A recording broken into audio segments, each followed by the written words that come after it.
Paolo Abilino pinaamin ni Vice sa totoong relasyon nila ni Kim Chiu.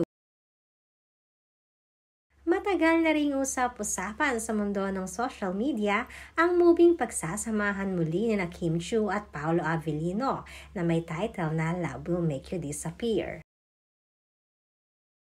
Hindi na nga halos makapaghintay pa ang napakaraming Kim Pao fanatics dahil sa naudlot na pag-start nito.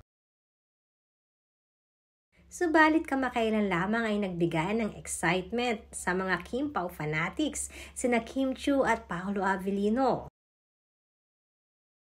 Dahil finally ay matutuloy na din sila sa pagsisimula ng kanilang movie. Matatanda ang makailan na rin itong na-postpone.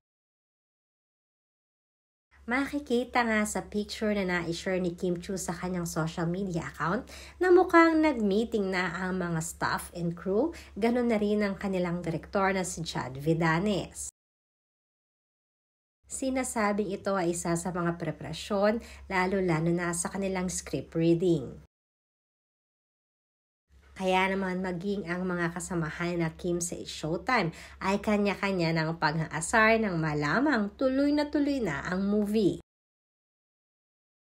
Isa na nga dito si Vice Ganda na sinasabing pinaamin si Paolo nang minsang dumalaw ito sa Showtime at sunduin si Kim.